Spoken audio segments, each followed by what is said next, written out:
Assalamualaikum warahmatullahi wabarakatuh. Kami dari kelompok 4 ingin mempresentasikan tugas pendidikan anti korupsi dan NAPSA.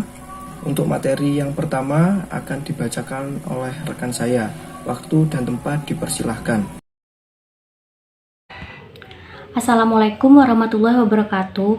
Di sini saya dan kelompok saya akan mempresentasikan tugas pendidikan anti korupsi dan NAPSA dengan materi tindak pidana korupsi dalam perundang-undangan dan perkembangannya. Perkenalkan, nama saya Nadia Gladys Isabella, NIM saya 2010411086. Di sini saya menjelaskan tentang sejarah pemberantasan tindak pidana korupsi. Berbagai upaya pemberantasan korupsi dilakukan oleh pemerintah sejak kemerdekaan, baik dengan menggunakan perundang-undangan yang ada maupun dengan membentuk peraturan perundang-undangan baru yang secara khusus mengatur mengenai pemberantasan tindak pidana korupsi. Di antara peraturan perundang-undangan yang pernah digunakan untuk pemberantas tindak pidana korupsi adalah 1. Peraturan Pemberantasan Korupsi Penguasa Perang Pusat Nomor PRT atau Perpu atau 013 atau 1950. 2. Undang-Undang Nomor 24 PRP tahun 1960 tentang tindak pidana korupsi. 3. Undang-Undang Nomor 3 tahun 1971 tentang pemberantasan tindak pidana korupsi. 4. TAP MPR Nomor 9 MPR 1998 tentang penyelenggaraan negara yang bersih dan bebas korupsi, kolusi, dan nepotisme. 5. Undang-Undang Nomor 28 tahun 1999 tentang penyelenggaraan negara yang bersih dan bebas korupsi, kolusi, dan nepotisme. Yang keenam, Undang-Undang Nomor 31 tahun 1999 tentang pemberantasan tindak pidana korupsi. Yang ketujuh, Undang-Undang Nomor 20 tahun 2001 tentang perubahan atas Undang-Undang Nomor 31 tahun 1999 tentang pemberantasan tindak pidana korupsi. Nama saya Siti Saoda, NIM 20104111087. Di sini saya akan melanjutkan presentasi rekan saya. Banyaknya peraturan perundang-undang korupsi yang pernah dibuat dan berlaku di Indonesia menarik untuk disimak tersendiri untuk mengetahui dan memahami lahirnya tiap-tiap peraturan perundang-undang tersebut, termasuk untuk mengetahui dan memahami kekurangan dan kelebihan masing-masing. Yang pertama, delik korupsi. Dalam KUHP yang diberlakukan di Indonesia sejak 1 Januari 1918 merupakan warisan Belanda. Ia merupakan kodifikasi dan unifikasi yang berlaku bagi sebuah golongan di Indonesia berdasarkan asas konkordansi. Diundangkan dalam Statbel 1915 nomor 752 berdasarkan KB 15 Oktober 1915 sebagai hasil saduran dari Wetboek van Staatmet Nederland 1881. Berarti 34 tahun lamanya baru terjelma unifikasi berdasarkan asas konkordansi ini. Dengan demikian, KUHP itu pada waktu dilahirkan bukan barang baru. Dalam pelaksanaannya diperlukan banyak penyesuaian untuk memerlukan KUHP di Indonesia mengingat sebagai warisan Belanda. Terdapat banyak ketentuan yang tidak sesuai dengan kebutuhan hukum masyarakat Indonesia. Selanjutnya akan dilanjutkan oleh rekan saya. Assalamualaikum warahmatullahi wabarakatuh. Saya Ferdian Sarwanesiawan dengan NIM 20110411093. Nah, di sini saya akan melanjutkan presentasi dari teman saya, yaitu 2 peraturan. Pemberantasan korupsi penguasaan perang pusat nomor PRT atau Perpu atau 013 atau 1950. Pendapat yang menyatakan bahwa korupsi disebabkan antara lain oleh buruknya peraturan yang ada telah dikenal sejak dulu. Dengan demikian, pendapat bahwa perbaikan peraturan anti korupsi akan membawa akibat berkurangnya korupsi tetap menjadi perdebatan. 1, 2, 3 bab 07.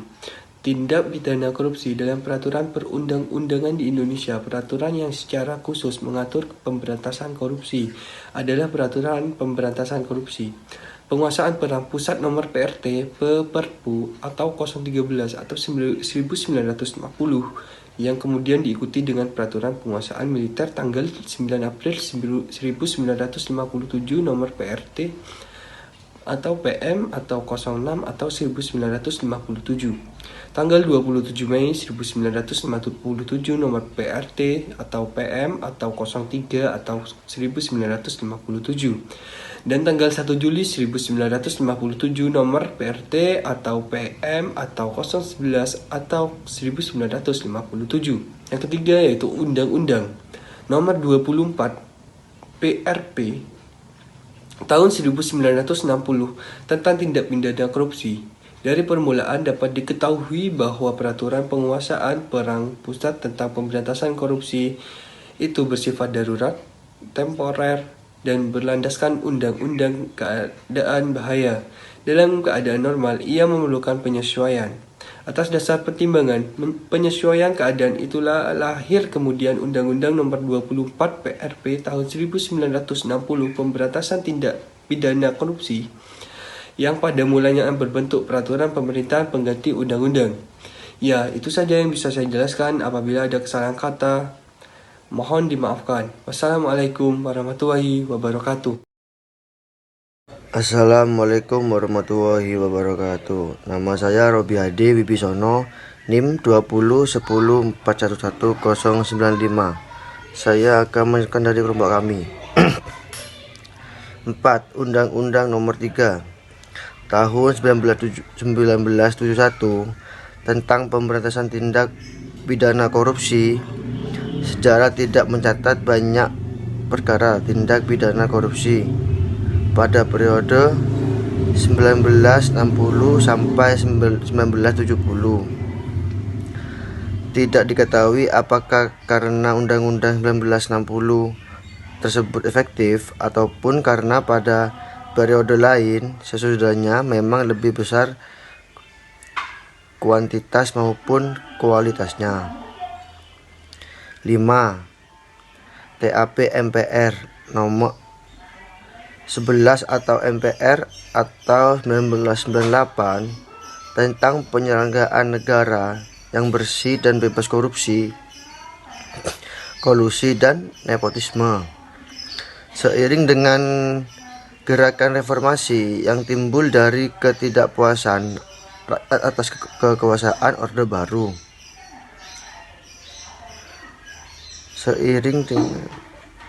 Selama hampir 32 tahun, keinginan untuk menyusun tatanan kehidupan baru menuju masyarakat madani berkembang di Indonesia. Keinginan untuk menyusun tatanan baru yang lebih mengendapkan civil seperti itu dimulai dengan disusunnya seperangkat peraturan perundang-undang yang dianggap lebih mengedepankan kepentingan rakyat sebagaimana tuntunan reformasi yang telah menggeserkan Soeharto dari kursi kepresidenan melalui penyelenggaraan sidang umum istimewa MPR.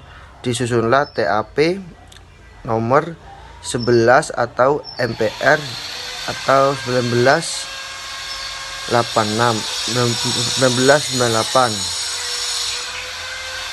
tentang penyelenggaraan negara yang bersih dan bebas korupsi, kolusi dan nepotisme. TAP MPR di dalamnya memuat banyak amanat untuk membentuk semangat dan jiwa reformasi yang dianggap sebagai roh pembentukan undang-undang baru ini. Sekian dari kami. Assalamualaikum warahmatullahi wabarakatuh.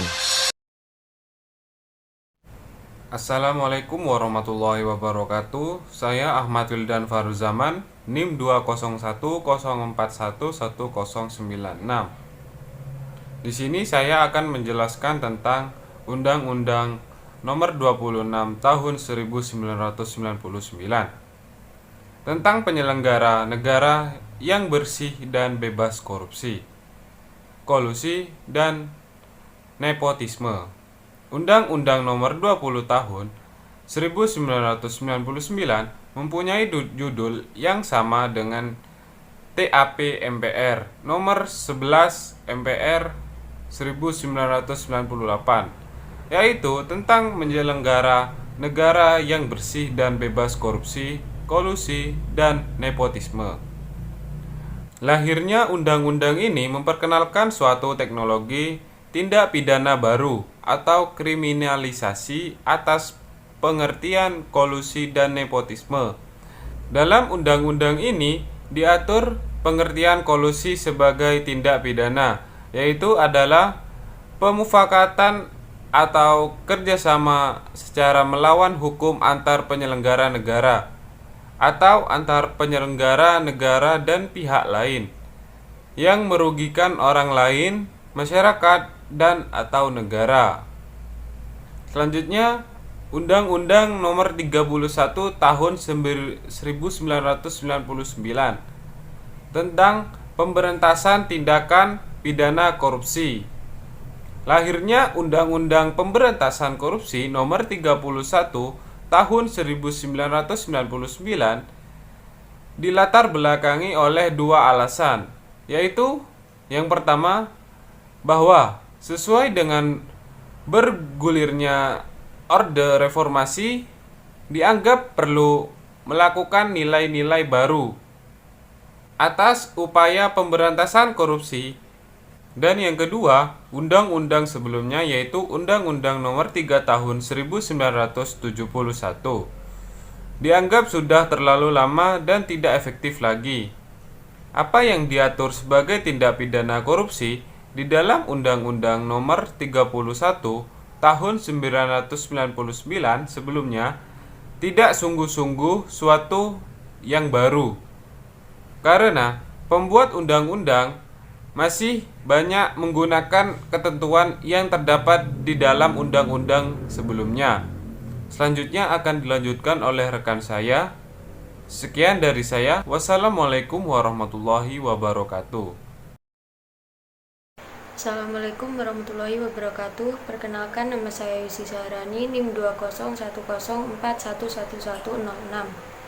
Di sini saya akan melanjutkan presentasi dari teman saya, yaitu yang ke-8, Undang-Undang Nomor 20 Tahun 2001 tentang perubahan atas Undang-Undang Nomor 31 Tahun 1999 tentang pemberantasan tindak pidana korupsi. Undang-Undang Nomor 20 Tahun 2001 merupakan undang-undang yang lahir semata untuk memperbaiki kelemahan dan kekurangan undang-undang terdahulu.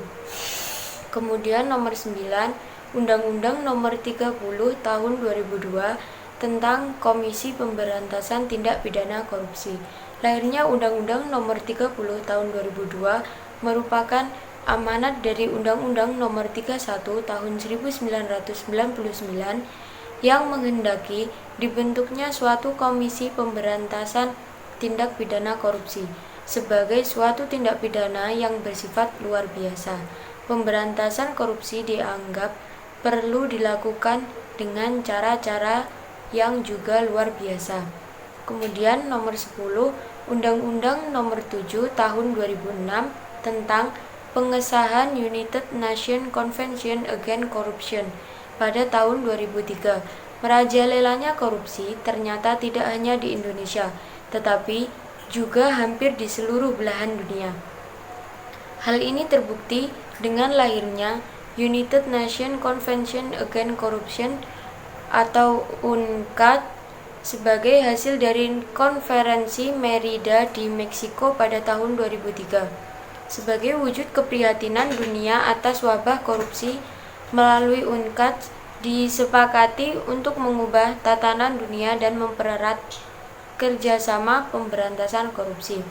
Mungkin cukup ini yang dapat saya sampaikan, kurang lebihnya saya mohon maaf.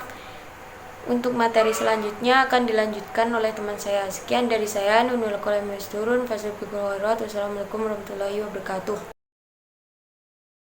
Assalamualaikum warahmatullahi wabarakatuh. Perkenalkan, nama saya Damarata Sarofa, NIM 20104111108. Di sini saya akan menerangkan tentang poin 11 dan poin 12 di mana ada peraturan dan instruksi. Poin 11 yaitu peraturan. Peraturan Pemerintah Nomor 71 Tahun 2000 tentang peran serta masyarakat dan pemberian penghargaan dalam pencegahan dan pemberantasan tindak pidana korupsi. Lahirnya Peraturan Pemerintah Nomor 71 Tahun 2000 merupakan amanat Undang-Undang Nomor 31 Tahun 1999 yang mengatur adanya peran serta masyarakat dalam pemberantasan korupsi. Adapun latar belakang diaturnya peran serta masyarakat dalam Undang-Undang Nomor 31 Tahun 1999 adalah karena korupsi menyebabkan krisis kepercayaan. Korupsi di berbagai bidang pemerintahan menyebabkan kepercayaan dan dukungan terhadap pemerintahan menjadi minim. Padahal tanpa dukungan rakyat, program perbaikan dalam bentuk apapun tidak akan berhasil. 12. Instruksi. Instruksi Presiden Nomor 5 Tahun 2004 tentang percepatan pemberantasan korupsi. Instruksi Presiden Nomor 5 Tahun 2004 lahir dilatar belakangi oleh keinginan untuk mempercepat pemberantasan korupsi. Mengingat situasi pada saat terbitnya Impres Pemberantasan Korupsi mengalami hambatan dan semacam upaya perlawanan atau serangan balik dari koruptor. Melalui Impres ini, Presiden merasa perlu memberikan instruksi khusus untuk membantu KPK dalam penyelenggaraan laporan pendaftaran pengumuman dan pemeriksaan LHKPN atau laporan harta kekayaan penyelenggara negara. Presiden mengeluarkan 12 instruksi khusus dalam rangka percepatan pemberantasan korupsi. Sekian presentasi dari saya, kurang lebihnya mohon maaf. Wa taufiq wal hidayah. Wassalamualaikum warahmatullahi wabarakatuh.